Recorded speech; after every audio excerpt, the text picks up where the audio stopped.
ഈ വീഡിയോയിൽ നമ്മൾ നോക്കാനായിട്ട് പോകുന്നത് റേഷൻ കാർഡിൽ രേഖപ്പെടുത്തിയിരിക്കുന്ന ഏതെങ്കിലും ഒരു വ്യക്തിയുടെ ഡേറ്റ് ഓഫ് ബർത്ത് തെറ്റായിട്ട് റേഷൻ കാർഡിൽ രേഖപ്പെടുത്തിയിട്ടുണ്ടെങ്കിൽ അതെങ്ങനെ തിരുത്താനായിട്ട് അപേക്ഷ കൊടുക്കാം, എന്തൊക്കെ ഡോക്യുമെന്റുകളാണ് അപ്ലോഡ് ചെയ്ത് കൊടുക്കേണ്ടത്, എന്തൊക്കെ കാര്യങ്ങളാണ് ശ്രദ്ധിക്കേണ്ടത്, ഏത് മെനു ആണ് ക്ലിക്ക് ചെയ്യേണ്ടത്, അതാണ് ഈ ഒരു വീഡിയോയിൽ നമ്മൾ നോക്കാനായിട്ട് പോകുന്നത്. ഓക്കെ, അതിനായിട്ട് നമ്മൾ ചെയ്യേണ്ടത് സിറ്റിസൺ ലോഗിൻ ആണ് നമ്മൾ ഉപയോഗിക്കേണ്ടത്. സിറ്റിസൺ ലോഗിൻ എങ്ങനെയാണ് ഉപയോഗിക്കുക, ID എങ്ങനെയാണ് ക്രിയേറ്റ് ചെയ്യുക എന്നുള്ള വീഡിയോ ഒക്കെ ഇതിന് മുന്നേ നമ്മൾ കൊടുത്തിട്ടുണ്ട്. അത് കൃത്യമായിട്ട് കാണുക.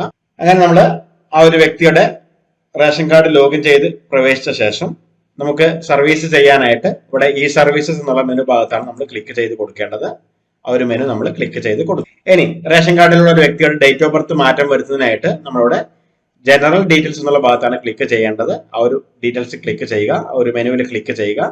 അതിനുശേഷം ഇവിടെ കാർഡ് സംബന്ധമായിട്ടുള്ള അപേക്ഷ, ഫാമിലി സംബന്ധമായിട്ടുള്ള അപേക്ഷ, രണ്ട് ഓപ്ഷൻ ഉണ്ടാവും. അതിൽ ഫാമിലി എന്നുള്ള സെലക്ട് ചെയ്ത് ഗോ എന്നുള്ള ഭാഗത്ത് ക്ലിക്ക് ചെയ്ത് ഇവിടെ സെലക്ട് മെമ്പർ എന്ന് പറഞ്ഞൊരു പോപ്പപ്പ് വരും. ഓക്കെ ഭാഗത്ത് ക്ലിക്ക് ചെയ്യുക. അതിനകത്ത് ഏതിന്റെയാണോ ആരുടെയാണോ നമുക്ക് മാറ്റേണ്ടത് അതവിടെ സെലക്ട് ചെയ്ത് കൊടുക്കുക. അവരുടെ പേര് അവിടെ സെലക്ട് ചെയ്യുക. പാരാമീറ്റർ എന്നുള്ള ഭാഗത്ത് ഡേറ്റ് ഓഫ് ബർത്ത് എന്നുള്ള ഭാഗം സെലക്ട് ചെയ്ത് കൊടുക്കുക. ഗോ എന്നുള്ള ഭാഗത്ത് ക്ലിക്ക് ചെയ്യുക. അതിനുശേഷം ഇവിടെ ജനന തീയതി ഏതാണോ പുതുതായിട്ടുള്ളത് അതിവിടെ ടൈപ്പ് ചെയ്ത് കൊടുക്കുക. അതിനുശേഷം ഇവിടെ കറക്റ്റ് ഡേറ്റ് ഓഫ് ബർത്ത് വയസ്സ് ഇവിടെ വന്നിട്ടുണ്ടാവും. റീസൺ എന്നുള്ള ഭാഗത്ത് ഡാറ്റ എൻട്രി പിഴവ് അല്ലെങ്കിൽ തെറ്റായി രേഖപ്പെടുത്തിയിരിക്കുന്നു.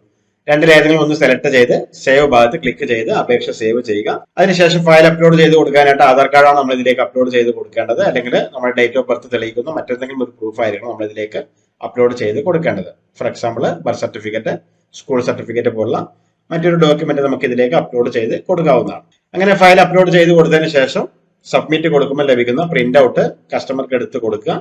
സിഗ്നേച്ചർ കസ്റ്റമർ കൊണ്ട് വെപ്പിക്കുക. സൈൻ ഡോക്യുമെന്റ് എന്നുള്ള ഭാഗത്ത് അപ്ലോഡ് ചെയ്ത് ഫൈനൽ സബ്മിറ്റ് നടത്തുക. ഈ ഒരു രീതിയിലാണ് നമ്മൾ ഡേറ്റ് ഓഫ് ബർത്ത് കറക്ഷന് അപേക്ഷ കൊടുക്കുന്നത്.